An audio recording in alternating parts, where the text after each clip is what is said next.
Hello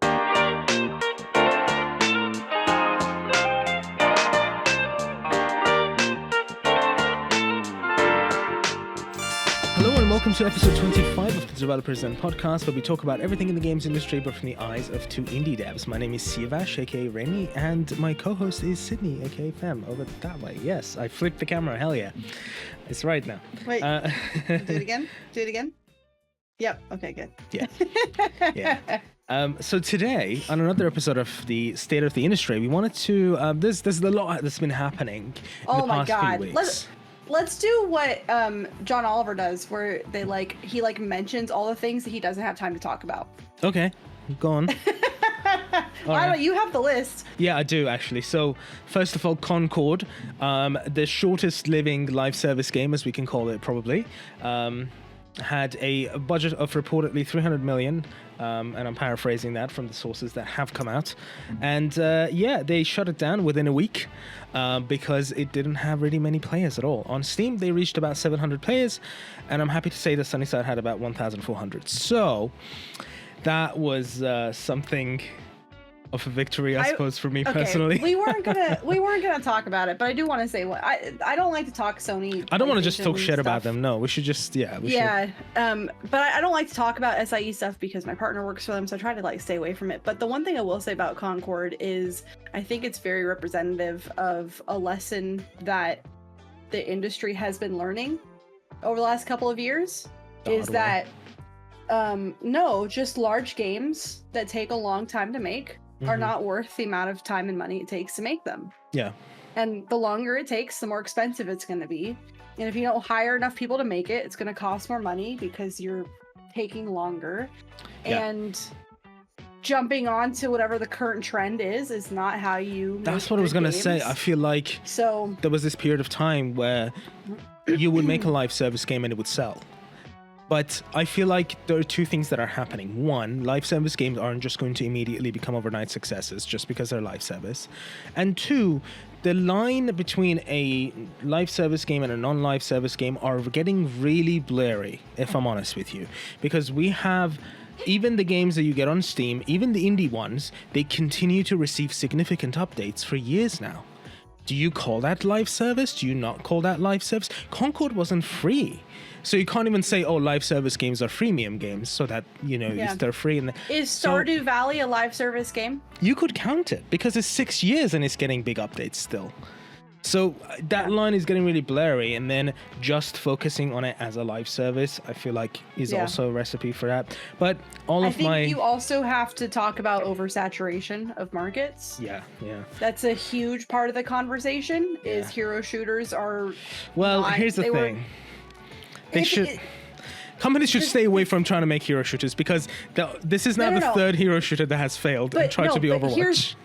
But here's the point. The point is, if somebody has launched a game and it's done really, really well, it is already too late for you to try to capitalize on that and make one for yourself. That's a good point. Unless you can get it turned around within a year, it's not worth it. Don't try. Yeah. It's the same thing with the genre that we're in with cozy games. If you're looking at the success of what was it that it was really COVID that kicked it all off, but it was Animal Crossing. Everybody saw Animal Crossing do so well and went, oh, okay, this is something we can tap into. And everybody hopped on at the same point. So 2, 3, 4 years later, you now have all these games coming out one after another. And now the market's so oversaturated that, as soon as Animal Crossing came out, it was too late. Yeah. And maybe you could do 1 or 2, but you'd have to get that game turned around in less than a year to make it as popular. There's a very good example to look at as well. So when Overwatch came out, there was 2 other games that came out pretty quickly after it, and they've been worked on for quite a while as well. So Overwatch came out, it didn't invent hero shooter genre, but it definitely was the best one that has ever come out to that caliber, with that much personality and character inside. To that point. There was another game that came out right after it called Lawbreakers, and it was made by Cliff Bleszinski, the guy who made the Gears of War series. So a veteran in the scene. Game failed miserably. There was another game that came out around the same time as that, which was again trying to be Overwatch. It was called Battleborn. terrible and it failed. Right. I'm not saying the game was terrible, but it performed terribly and it failed. So remind me real quick, did Overwatch start as free to play, or did no, it start Overwatch was paid. Was paid. So it was Apex Legends who. So that's actually what I was getting freemium. to. The only game that managed to, within that time frame, succeed on the hero shooter formula that was not Overwatch was Apex Legends. I think it's for free. Yeah, for 2 reasons or 3 reasons. One of them is free, and it's the second reason is because it brought something new that Overwatch didn't have. It mixed the hero shooter with a battle royale system. So you have the characters, you have the personalities, and then it's a battle royale. So it's like Fortnite but with characters that have stories. And the third thing that they did, and this is something that a lot of people don't think about, you need to be a Titanfall fan to know. But it's literally Titanfall.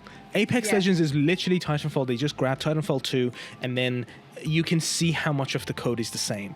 So like you said, the turnaround time was very quick. Very fast. It was very economically viable for EA and Respawn to do. And they succeeded and they're still going very strong. So, without going too much further, we can go to the next thing. The thing with Concord is it's just another. It's I think the final nail in the coffin of hero shooters, of pouring tons of money into games for long-term development. If it takes you more than 2 or 3 years to make a game, by the time it comes out, it's going to be too late and nobody's going to care anymore. And we've seen that over and over and over and over with video games, is especially if you announce it and then it takes 2, 3, 4, 5 years, you've lost. So when do you say is a good time to do that? For instance, I think Silksong announcing it as early as they did was a huge mistake. That everybody's asking for it. Now you've got people just asking for it constantly and wondering what's going on. And Cyberpunk was another great example. They announced that way too early. 2012, and then 2013. You put yourself on the timeline. Unless you are a Kickstarter game and you have to announce, and I think we talked about this on another podcast, is when do you announce your game? 2 to 3 months. Like unless you are a Kickstarter and you're looking for funding, you should not be trying to manage hype and all of that stuff for years. Until the game is ready to go, don't announce it. Don't even tease it. Don't even, unless you can show gameplay as it is and what players can expect to play, don't show it. And that's something that we're not going to be doing either. We're gonna with future games, like for our Patreon people, we're gonna let them get involved because they're supporting us, but we're not gonna do active marketing for a game until we're close to actually releasing it. So, and I think the time that you can take as long as you want with a game is when you are really not chasing some somebody else's idea. Well, that, but also what's going on currently in the industry. Trends. You can't be following trends and your game taking longer than 2 years to come out. If you have a unique idea, or if your game is big enough, then take as long as you need. But keep it close to your heart as well. Red Dead 2 worked because nothing else like it existed. Yeah. That's why it worked. That's why it made so much money. It was a sequel to an already beloved game. It took a billion people. No, it took I think it was close to 100,000. It was either 40,000 or 100,000. I can't remember. People to make that game. It was a huge investment, and it made it back because nothing else existed. Same thing with Last of Us. But Last of Us 2 did not do as well as Last of Us 1. Because it was already established. People already knew what it was. They knew what to expect, and it wasn't as exciting and thrilling as something new. God of War did as well as it did because it was so new and different and unexpected and unlike anything anybody had done. That's what gamers like. They don't like rehashings of the same stuff, and if you get too close to something, they're just going to compare it to that thing and then be upset that you didn't make the thing. There's no winning. So be more creative, gamers. Or not gamers, game makers. Anyway, what else has been happening in the world of we have PS5 Pro that was announced, so that's very, very good for another one I'm not going to talk about. Yeah, in my opinion, because I can talk about it. In my opinion, and it was announced a little bit too soon, because I feel that's like my opinion. I was gonna say that the life cycle of PS5 is still very short. PS5 is still very young. So we agree. Yeah, that's generally my opinion on it, is that it's too soon. I think they need another 2 years to the life cycle. I know the average life cycle for a console is, according to them, like 5 years. But one, you cannot say anything about what happened during COVID was normal. You can't count that. And I was telling this to somebody else the other day. The life cycle of a console should not be measured in time. It should be measured in the number of exclusive titles that console gets. Well, if you want to do that, PS2 is going to be the craziest console ever, with how many exclusives it had. But what I mean is, like, how many consoles? I think you can count the PlayStation 5 exclusives on your hands. Yeah. Right? No, well, that's a whole joke that people make about PS5 not having games, and fair enough. Yeah. So I think they need, the other way I think it needs to be measured is how the developers work with it. Mm-hmm. So, Nintendo Switch is a great example. The developers are asking for more. Mm-hmm. With Switch. Your console cannot do what we need it to do. We need an upgrade. We need something new. PS5, the developers have not outgrown PS5 yet. No, for sure. They're still figuring it out. We're still figuring out how to make games for it, how to make it sing. There's different stages of a console. You have when it first releases, and developers are still kind of making games for the other version and just seeing what they look like on the new version. And then you have the middle stage of, okay, we've kind of figured this out. We're making games. This is great. And then you have the next version of, okay, let's push this as far as it can go and see if we can break it. Yeah, exactly. We haven't come to that stage yet. Nobody's even figured out how to play with the controller, really. Yeah, and get the controller to do all the cool shit that it can do. So I don't think we're anywhere close to meeting. I would also like to for this. mention a little trend that I've seen happening to a lot of my friends. And it's the fact that some of my friends that were on console for the longest time in their lives, they're all slowly trickled towards PC. So I actually don't have any friend that plays on console anymore. They have all moved on to PC, and I feel like that's a trend that I've seen a lot, with a ton of people moving to PC. I don't know, that's because of the existence of indies and Steam. Steam has been hitting constant maximum user. It's crazy. Yeah. Every month, it's like the user count on Steam is just exploding. And people see the benefit of having a PC over a console. And it does make me happy, because there was a time when iPads and iPod touches and consoles were so, I know this is like, what's an iTouch? iPod touch. Oh, okay. Yeah, like 2012, 2014. But I don't remember if you do. But over the internet, there was a lot of thought that in the future we are not going to be using PCs anymore. It's just going to be these tiny little touch devices that we do everything on. And yes, a lot of people do a lot of stuff on their phones, that a lot more than they used to. But I feel like people are moving to use PCs a lot more than they have ever been. And it's good. It's cool, because on a PC you can make things. You have to realize that is that sound coming through? I hope not. I'm getting a bunch of emails right now. I don't hear that. The thing that you have to, I think a lot of people fail to realize, is there are two different markets that exist at the same time in anything. You have the fans and you have the greater populace. And we're at a point, PCs have always been a group of people they're fans of PCs. But PC gaming is now growing out into the greater populace. Yeah. Where people who were not familiar with them before are now becoming familiar with them. And those are the people who will gravitate towards the iPads and whatever. And you're going to get another split off of people who are very interested in that technology, who will become fans of it. But I'd say that's more when they talk about, oh, we're all going to move to that. That's not true. You're always going to have the PC fan base who's going to keep PC alive. So yes, the greater population of normals, as we would call them, of, you know, people who don't have any specific feeling or interest about that topic, yeah, they're going to choose. You can look at it. The same thing happened with Marvel. Marvel's been around for 50 plus years. There's always been a Marvel fan base. Yeah. It has always existed. It's never going to stop. It's not going away. People who love Marvel and always will. But because of the movies, it got brought out into the greater population. And now it's, oh, all movies are about this, and everybody's talking about. No, we've always been talking about it. It just made its way into mainstream now.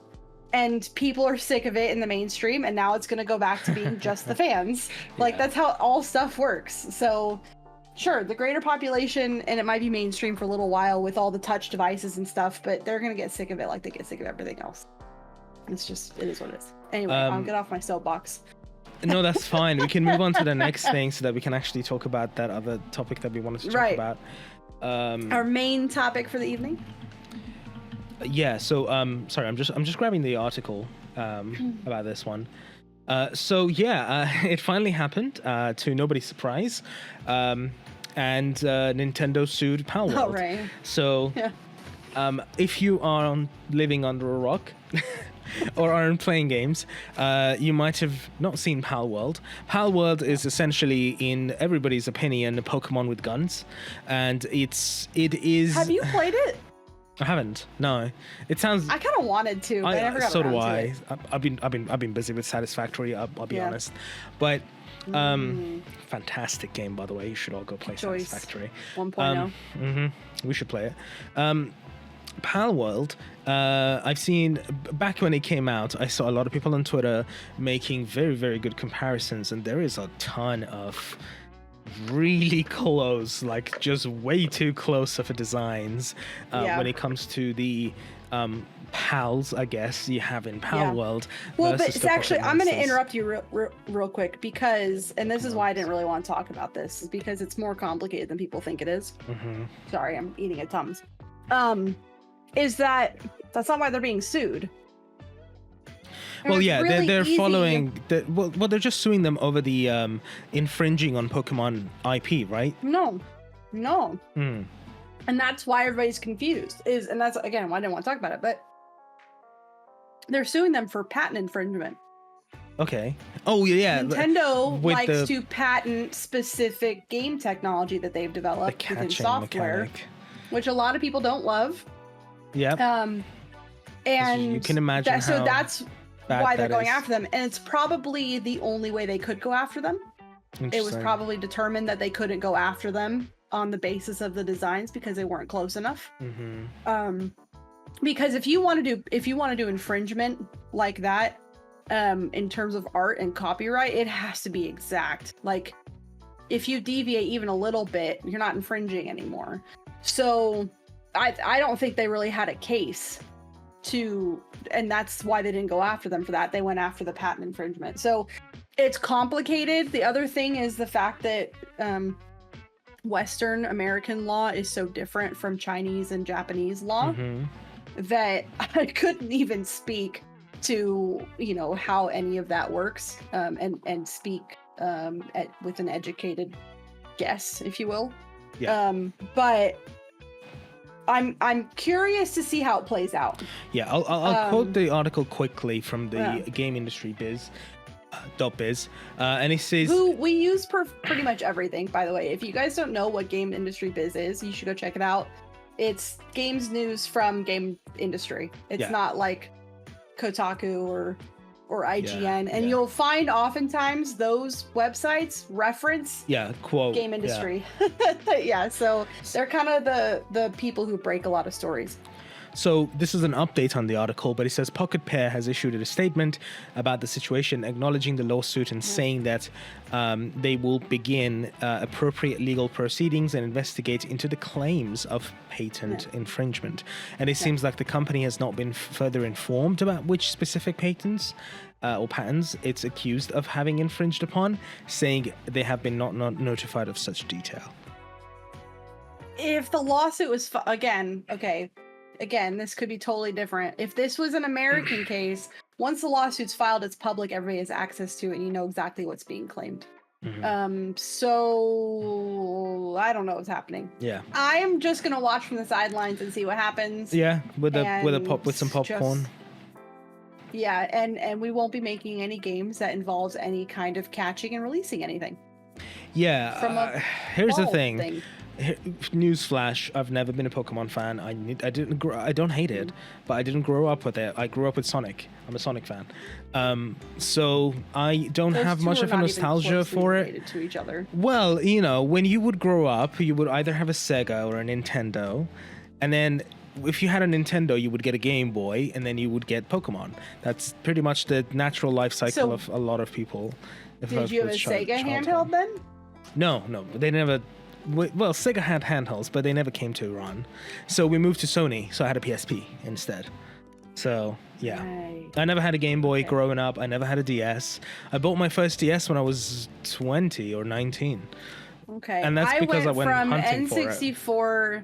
I went from N64 and Game Boy Color to Nintendo Switch. Oh my God. I didn't have any of the handhelds in between. Yeah. So I had a friend who had a DS, I think, but I never touched a DS until I played on Kevin's. I've been playing Zelda on his. So I'm not familiar with any of the life cycles of Nintendo handhelds or anything like that. But yeah, fun fact, Nintendo never really properly came into Iran, and we had Sega, and then we went to Sony. Sorry, Nintendo, we love you. Right, and then the last thing that we wanted to talk about, and the bigger topic. The main story for the evening. Yeah, so Annapurna is a game studio. To give everybody a little tiny bit, it's not a game studio. It's there a game are a lot of publisher. studios. There are a lot of things. It's not just games. Annapurna also does anime. So just for anybody out there who is aware of that, they do both. They formed in 2016 as part of Annapurna Pictures. They're publisher they have a publishing arm, and they are very, very much known for hits like Stray, or an older game, What Remains of Edith Finch. I played that game myself. That was very interesting. And they planned to release a dozen more indie games over the coming years. They have that Blade Runner game as well. They've been doing fantastic. Yeah, some very, very good high quality AA and indie titles have been coming out from them. And what's happening is that we've heard that, and I don't remember when it was exactly, like 2 weeks ago, probably. The story broke on September 12th-ish. So I have it. September 12th, yeah. And essentially the title is that Annapurna Interactive team quits. So pretty much their whole team have walked out after talks with the parents company. So there's Annapurna. Annapurna Interactive, this one is. Yeah, so Annapurna Interactive is the development arm, isn't it? I thought they were the publishing arm, like the game game side of things. I'm gonna have to figure this out. Annapurna Interactive versus Annapurna. Are they developers or are they publishers? Oh, parent organization is Annapurna Pictures. Yeah. And Annapurna Interactive, or also called Annapurna Games, is an American video game publisher and developer. Okay, that's what I want to make sure. Yeah. So basically what happened was Annapurna, so what we're going to be calling them is Pictures and Interactive, just for the sake of clarity. So Interactive was at a point, and this, according to the article, is at a point where they wanted to kind of spin off of Pictures into its own like named thing that was specifically around video games. And they were trying to negotiate a way to make that happen. Those negotiations fell apart. And so rather than trying to actually split off, everybody who worked there just quit. And there's a few articles that have come out about it. And so there's one on September 12th, which is Annapurna Interactive team quits after spinoff talks fail. And then this new one that just came out today was Annapurna Interactive split reportedly caused by staff concerns over company direction. So the thing is, and the main reason I wanted to talk about it is because it's so easy to, based on articles like this, to just like make guesses about what happened. And you always kind of want to side with like the subsidiary because they're the little guys and the underdog and whatever. And you're going to probably see a lot of opinions about this from game news things and whatever about what happened, and, you know, Pictures must have done something bad, or they mistreated them, or this, you know, they didn't like the company direction of Pictures, so Interactive decided to leave, and da-da-da-da. And really what I wanted to point out was a very specific line in this that I think speaks a lot more to the situation than what I think a lot of people are going to realize. And so the reason I feel kind of comfortable talking about it is because, for anybody who doesn't know, with how things have kind of slowed down with RainyGames lately, and just because I need more income, I went and got a job. So I've been working as a producer for a law firm called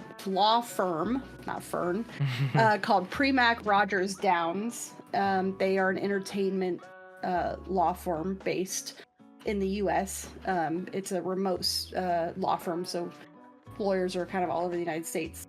And so I've been working as a producer and project manager, really, just to, they've got so many clients, of just helping make sure that the whole team is kind of, you know, maintaining their timelines and everybody's communicating. It's very similar to running a game studio. It's a lot easier, actually. But so what's interesting about it is I've kind of gotten to see another perspective of the game industry and how it works. Mm-hmm. And I've noticed now, reading news about things like this, that and what we named the episode is there's two sides to every one of these stories, right? Same thing with what's happening with Pal World versus Pokemon, right? Or what's happening with I don't know, what's another weird thing that's happening in the industry right now?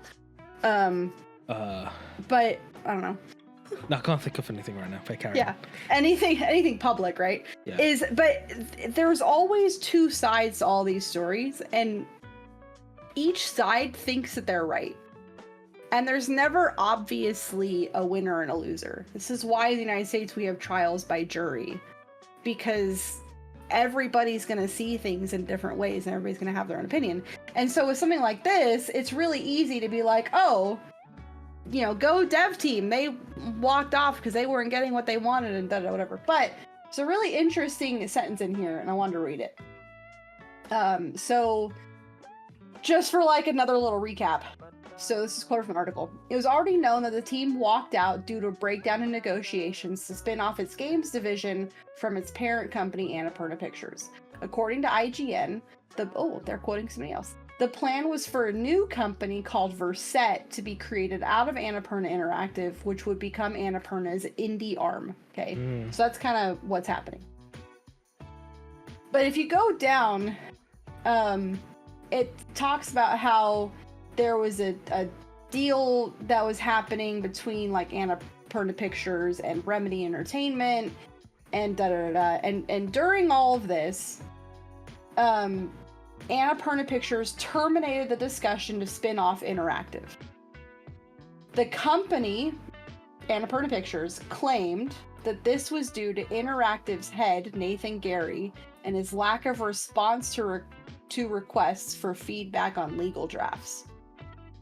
And when Rainy and I were going over this, I kind of went, oh, wait a second.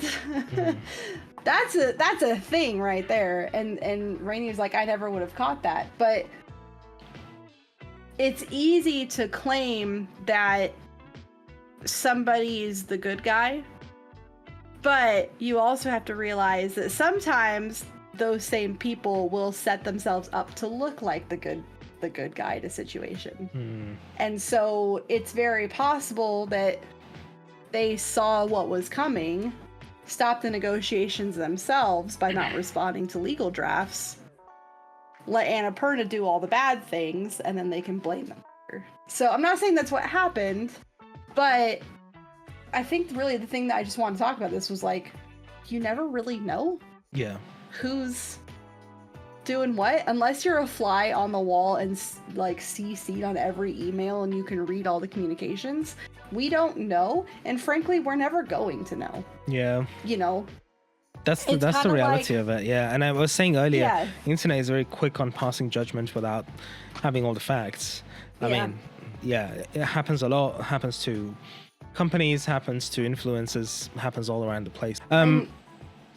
I think, I was going to say that we gotta talk some more about this on the extended version of the podcast, but is there anything else you wanted to add before we cut the normal version to the Annapurna stuff? I feel like we didn't talk about it as long as we talked about all the other stuff. I guess my message is, my initial thought was like, oh, go them. And now reading it, I'm like, what's really happening? And I'm just going to wax poetic a little bit more. I think it's our natural inclination as humans, because we're nosy and we like to know stuff. And in the absence of information, we'll make up information and share it. You know, but don't do that. It's bad. Or make up stuff. Yeah, fair enough. Yeah, fair enough. Don't. Oh, I wonder if. Oh, I bet you this is what happened. Which, I mean, is kind of what we do, but we try to do it from a very informed place. You know, but it'd be like me walking into a doctor's surgery room or whatever, and being like, "Oh, he put that scalpel in a weird place. I wonder if he was drinking last night. What the hell do I know about anything that he's doing?" You know, so I don't know. Whatever that's worth. Do you have anything you want to? No, that's it. You're like, I don't know what we're talking about. Thank you so much for listening to us for this episode of the State of the Industry. We'll be talking some more about the stuff that's been happening, because there's still been more things coming up. And games that have been announced and stuff, so we'll talk about it in the extended version. But thank you so much for listening to us. You can support us on Patreon if you like. You get access to the extended versions of these podcasts, as well as getting earlier access to hearing them. And whatever future games we make, you also get them earlier on Patreon, so that's another thing to look forward to if you're planning to do that.